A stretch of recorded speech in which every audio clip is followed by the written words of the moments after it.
What's up, everybody? Welcome to Podcast Now. I'm Alex, and in this video, I want to talk about Phantom Blade Zero and the drama that has been revolving around this game the last couple days. Now, technically, it's been kind of like finished up. They issued a statement, but I just want to go over it because I thought originally it was kind of wild. I was ready to talk about the first part, and then they kind of wrapped it up with a bow.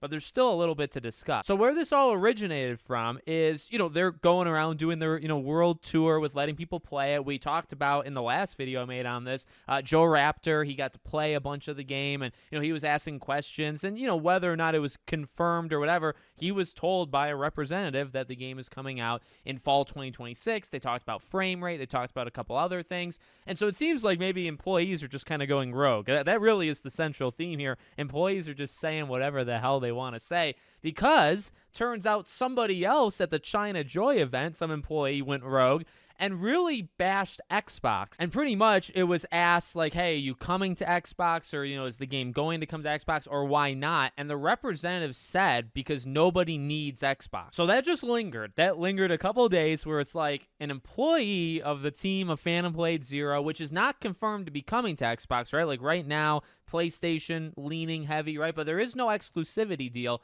It could come to Xbox. And then you tie that together with they say that nobody needs Xbox, but then they issued a statement. So they actually tweeted this yesterday. Recently, we noticed that some media outlets have claimed to have interviewed an unnamed developer from S-Game at China Joy, who seems to have made some statements regarding the release platforms and strategy for Phantom Blade Zero. We want to clarify that these claim statements do not represent S-Game's values or culture, as we believe in making our game accessible to everyone, and have not ruled out any platforms for Phantom Blade Zero. We are hard at work on both the development and publishing fronts to ensure that as many players as possible can enjoy our game at release and in the future. Our team is looking forward to sharing more development updates soon, and we are excited to bring our world premiere demo to Gamescom this month.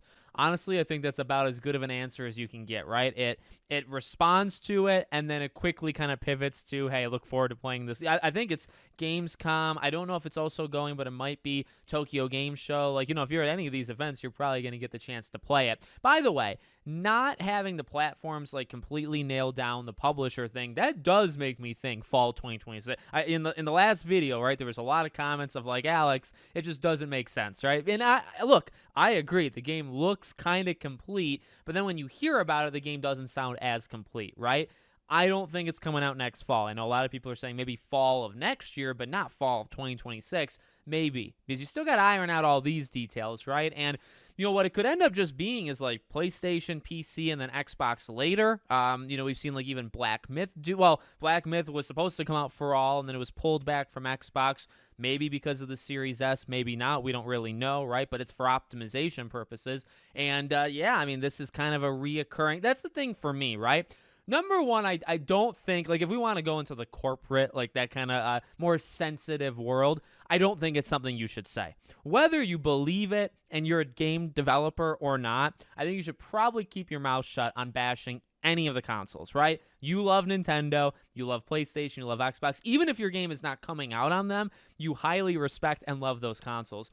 Honestly, it should just be like that. Okay, you should just kind of say that, so you're not it's just not necessary to say it. And the thing is, they're doing an investigation, right? They're doing an intense interrogation of every single employee that was at any employee that was at China Joy that talked to anybody. They're sitting them all down in a room that's just empty, and they're grilling them to find out who that culprit, and that person's fired. And again, you just shouldn't say that stuff. So I don't know. I don't know what I would want to have done, to that individual. It is a reoccurring thing. It's something that, when you get into the console war stuff, right, you have to keep all that stuff into consideration. But it's something I did want to talk about because, look, I've said before my stance. I've said actually 1,000 times my stance on these consoles and, the bashing and all that stuff. And I play games. I go where the games are. It's a luxury that I guess I'm in, where it's okay, I will follow the game. Not everybody can do that. Some people have their designated console. If the game comes, great. If it doesn't, they're kind of screwed, right? Everybody's in a slightly different spot. But so keeping all that stuff in mind, right? It is somewhat reoccurring. You can't discount all the stuff that's happened with Xbox. And this is not a bashing. I have a Series X. I like the Series X, and I want these games, Avowed, Indiana Jones, Stalker. I want these games out, okay? But like this is a reoccurring thing.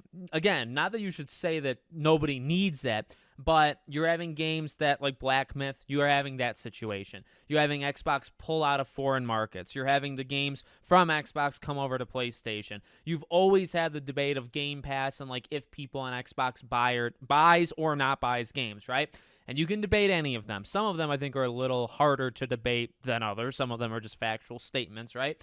But like I don't think you can discount all of these things together. Like, I feel you can say one thing, I think this person does exist, right? The person that said it. I think they probably shouldn't have said it, but I do think that it shows a image problem with Xbox. I feel like that's fair. I feel like that's not too crazy. Xbox has a problem.